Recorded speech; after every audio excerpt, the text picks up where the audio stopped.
Hi guys! Hulaan niyo kung saan kami pupunta today. Medyo malayo-layo ang biyenahe. Kasi kailangan nang magpaganda-ganda tayo ng konti. Ayan. So, umikot-ikot pa ho kami kasi yun lang yung kailangan daanan. Parang one way lang kasi dito sa bandang ito. Ayan, hulaan nyo. Nasaan kami ngayon? Isa sa mga sikat na universities at napupuntahan ng karamihan ng mga tao. Bibisitahin namin ang aming ano na to? Parlorista. Ayan, malapit na po kami at I'll see you later, guys.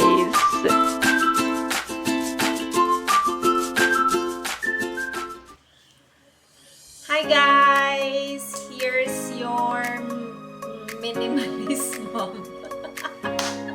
Ano ba yan? Nakakalimot na. Sorry. Ayan. Medyo lang, narag lang. Kasi narag na rin yung aking hair, no? Hindi ko na rin alam ano gagawin ko sa hair ko. Ganyan. So anyway, this day, I just want to share na meron ako nabasang I cannot really remember where.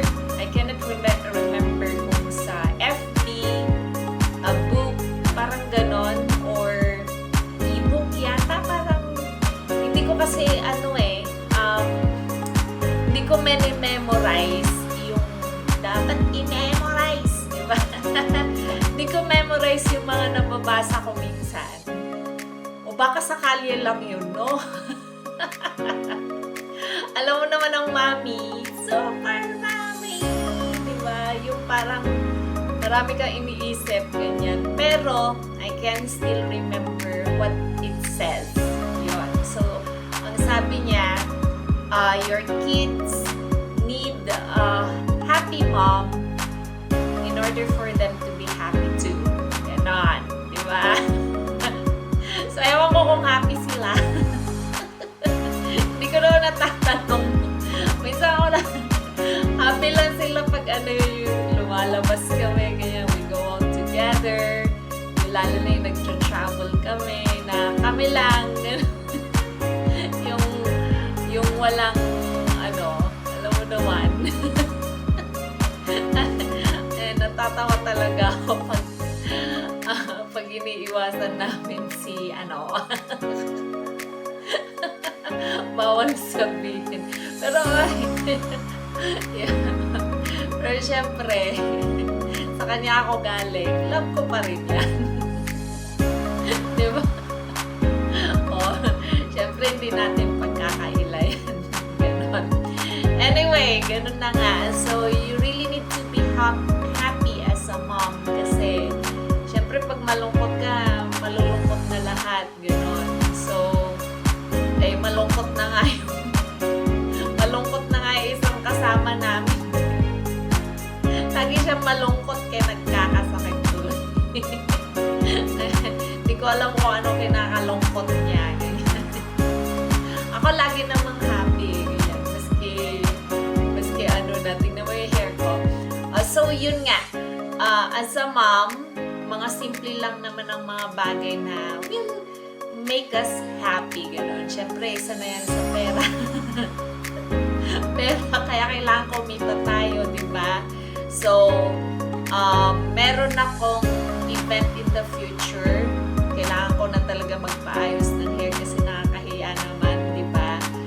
Yung event na yon, I don't know if they're going to pay me or what, so pag-uusapan pa lang. Kailangan rumakit ang inyong minimalist mom. So, as a minimalist mom, usually, it's either na meron kang 8-hour na work, ganyan, tapos mag-extra ka pa ng kung ano-ano. Tapos pag single mom ka pa, talagang kailangan rumakit ka ng rumakit. Ganun, no? So, marami kang kailangan gawin in order for you to achieve a happy life. Yon. Kasi, yung isa lang naman ang happiness natin, to see our kids happy. Maski naman hindi single mom, maski yung mga magulang, di ba? Yung mga moms na may mga asawa, na may partner, they would like to see their children very happy. Yun. So, one of my happiness, of course, iba-iba naman tayo ng happiness, di ba? Hindi lang naman talaga pera, hindi lang naman talaga sapat na makain, ganyan. Hindi lang naman talaga marami tayong kasiyahan as a mom. So, huwag nating i-deprive yung sarili natin na to be happy. Ayan. Sa magandang paraan. Kasi medyo hindi maganda pagka yung hindi na naaayon, 'di ba, sa social will. Ayan, so kailangan nating magpaganda naman kasi as a mom, pagka maganda yung aura mo, ganyan, maski marami kang problema dyan, magpaganda ka, yun. So, kailangan ko na talaga maski magpa-haircut lang siguro kasi schedule is so busy. Parang ang dami kong ginagawa, no? As a mom, ang dami yung ginagawa. Yung hindi siya na nag-stop yun. So, aside from yung mga iba, may trabaho, yung iba, nasa bahay, pero alam mo yan, tuloy-tuloy eh. Maglalaba ka, you will cook, you will clean, you will think about the children, ganyan, kung may kailangan sila, yun. So, kailangan naman you think about yourself. Madalas kasi sabi natin unahin ang pamilya, ang bata, ganyan. So, nauuna. Ayusin naman natin ang ating mga sarili. And I could share some tip kung bakit napapanatiling makapal pa rin ang hair, ganyan. At saka yung white hair at our age kasi yung white or we call it gray hair, usually lumalabas na yan. Pero I've got some things to share with you later on. Ayan, intro pa lang to, mahaba-haba. Alam mo naman mga mamis, intro pa lang mahaba na, di ba? Ayan. So, I hope you're going to enjoy this video and syempre, wag lang naman sa bahay ang pagandahin nyo rin ang sarili, okay? Kasi, mahirap na. Ayan, ang hindi na maganda at tumatanda. Ayan. Pero wag muna tayo sa matanda. Yeah, let's always be positive kasi yan ang kailangan ng mga anak natin, ng mga bata. Yun. So, don't be guilty na magpapaganda ka sa sarili mo yet yung mga anak mo kasi nauuna sila, di ba? Unahin mo maganda, unahin mo pogi. Gano'n yung mga kailangan nila, unahin mo. So, don't be guilty na ikaw din, di ba? As I said, happy kids, okay, need happy mom. Ayan. Ayan tayo. And I'll show you things to make you happy. Sa hair pala. Ayan. So, sa hair medyo, minsan kasi napapabayaan na, no? Sa dami-dami ng ginagawa. So, kailangan din. Ayan. Kung wala pa nagsabi siguro, friend. Sige na nga. I'll see you guys. Ayan, so bago ko ituloy ang aking pumunta sa aming hairstylist, kumain muna tayo kasi this is one of my happiness. Ang kumain ng singkamas. Ayan, tapos sausaw nyo sa sa suka, di ba? Sarap yan. O maybe bagoong. Ayan, napaka-namnam, napakasarap, lalo na pag manamis-namis ang ating singkamas. Yun, pag nataon yung ano, kung magaling kayo mamili ng singkamas, masarap. O, eto rin, bigay ng isa sa mga favorite ate ko. Ang Vietnam mango. Napakatamis nito maski wala ng sausawan. Ayan. So, isa sa mga happiness ko rin ang kumain nito. Thank you, ate. Ayan. And napakasarap niyan. Ubus agad. So, tuloy na natin ang kwento natin. Actually, dito yung kanyang pwesto sa UB Square. Pero, nandun daw siya sa isang branch. So, pupuntahan namin. Kailangan maglakad-lakad ng konti.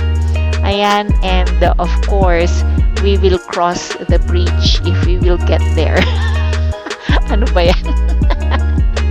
Epekto yata ng mangga yun tsaka singkamas, no? Bridge. Mama, pagalitan ako ng isang bata. Sabi, di bridge to, no? Ano yan? Pedestrian. Ayan. Dito kami sa loob dadaan kasi ayaw namin maarawan. It's a good thing talaga na hindi siya umulan today kasi ang sarap maglakad dito sa city. So, yan na nga. Palabas na kami sa building. Pasensya na sa medyo mauga-ugang video namin kasi tumatawid nga. Wala kaming video holder, basta hinuhold ko na lang ang aking kamay hindi na steady mga mamshis. Alright? Pagpasensyahan nyo na mga tumatanda. Medyo madami-daming tao ngayon dito. Ayan, dahil it's Saturday, it's weekend, ganyan. So, lalabas kami pag weekend kasi mas maraming time. Ayan na nga. Talking about time. Pa-closing na ang aming hairstylist. At sabi ko, parang kilala ko itong makakasalubong ko. Ayan siya, di ba? Pauwi na siya. Pero nakita kami. Nagkamot patuloy. Ayan ang aming hairstylist. O, dito ang kanyang pwesto. Dalawa po ito. Shalom Salon. Ayan. Pwede ho ninyong bisitahin ito araw-araw from Mondays, I guess even hanggang Sundays. Yan, naka-open siya. Naka-open siya everyday actually kasi meron siyang mga assistant. Siya po yung may-ari nito. O, akala nyo, ano siya, malambot. Hindi. Macho yan. Macho nurin sa asawa. O, diba? Pero napakabait nito. At talaga namang maswerte ang kanyang asawa, diba? At kanyang anak. O, so, dito kami, hindi ako nagpapaano sa mga assistant niya. Kaya siya na lang ng siya. So, aside from sa akin, pati na rin yung mga bata, sa kanya na rin kami nagpapagawa. So, yan na. Diba? Napaka-short. Kahawig ko na nga raw si The Hills Are Alive with the sound of music. Ayan, mapapakanta na ang iyong mami. So, I hope you like it, guys. Ayan. Napakaganda ng kanyang gawa. So, if you have, of course, time, you could go to his salon. Bisitahin niyo rin siya. And thank you for watching. God bless you all.